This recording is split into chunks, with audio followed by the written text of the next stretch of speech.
Sebetulnya kejatuhan indeks harga saham gabungan di hari ini, apa penyebabnya di sana? Ya, kalau kita perhatikan kembali lagi ketidakpastian dari global, ketidakpastian dari suku bunga, kekhawatiran kapan sebenarnya pemangkasan suku bunga ini merupakan storyline yang akan terus menjadi faktor utama dari pergerakan IHSG. Sehingga ketika IHSG masih dipenuhi dengan sentimen tersebut, saya rasa pergerakan di kisaran antara 7.000 dan 7.300 ini merupakan pergerakan fundamental dari basis nilai dari IHSG itu berada di nilai segitu. Kemudian kalau kita melihat mungkin mengapa juga penurunan ini cukup signifikan, kita juga tentu perlu perhatikan bahwa sektor banking yang merupakan salah satu sektor penopang dari IHSG, yang mana kita tahu finansial, banking dan juga bank big cap saat ini sudah cukup mengalami masalah terlihat dari apa yang mereka lakukan dengan meningkatkan dari rasio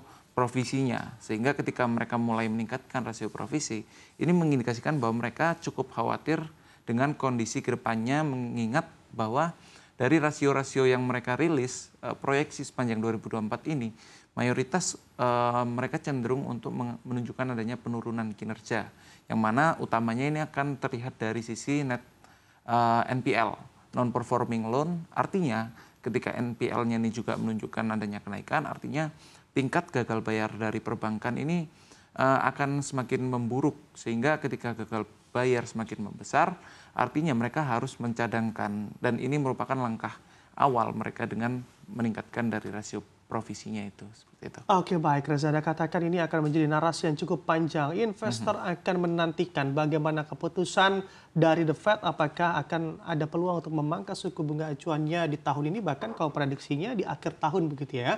Apakah memang untuk wait and see yang berkepanjangan ini juga mampu merontokkan indeks harga saham gabungan ke level yang lebih rendah lagi ketimbang level saat ini di angka 6.947 poin, Reza?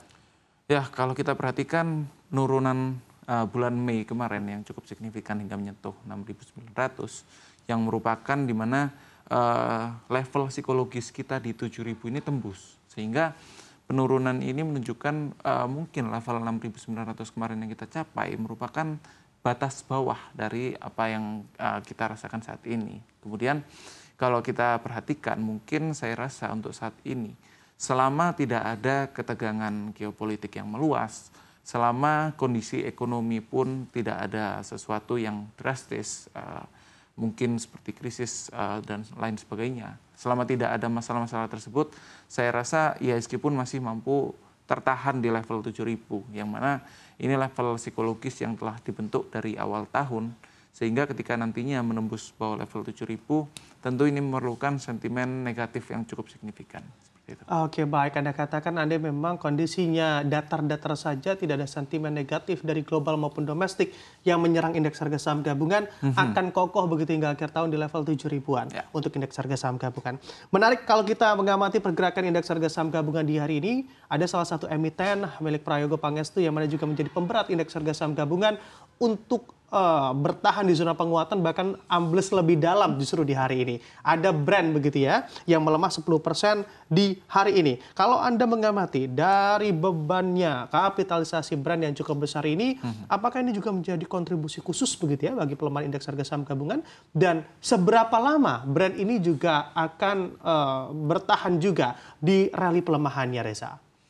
Ya, kalau kita perhatikan sebenarnya saham brand, kenaikannya ini juga sudah terlalu signifikan dalam beberapa waktu terakhir, sehingga secara fundamental ini sudah memasuki fase irasionalitas dari pelaku pasar, yang mana mungkin dengan harga yang semakin tinggi, tentu para reksadana, para financial institution, yang mana mereka indexing, biasanya mereka harus perform di atas performa IHSG. Otomatis ketika saham brand ini menjadi kapitalisasi pasar terbesar, tentu reksadana-reksadana besar, big money, mereka harus turut membeli saham brand. Sehingga ketika mereka membeli saham brand ini dan ternyata valuasinya terlalu berlebihan, melebihi apa yang sebenarnya dimiliki dari perusahaan ini, sehingga ini memasuki fase bubble atau kenaikan yang cukup signifikan tidak diimbangi fundamentalnya dari kinerjanya.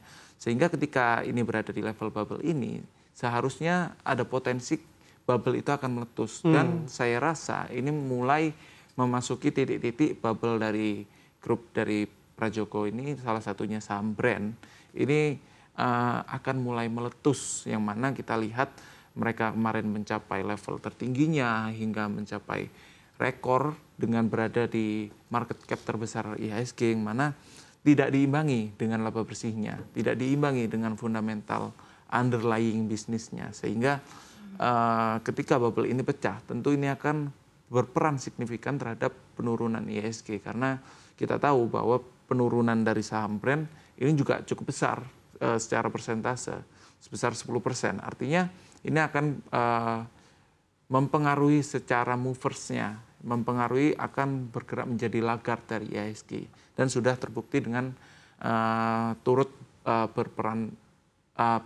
terkoreksinya saham brand ini berperan dalam koreksi dari IHSG seperti itu. Oke, baik. Nah, kalau dilihat walaupun selama 6 bulan terakhir ini masih cukup cuan begitu ya, yang pernah masuk masih apresiasi 68,75% dari saham brand.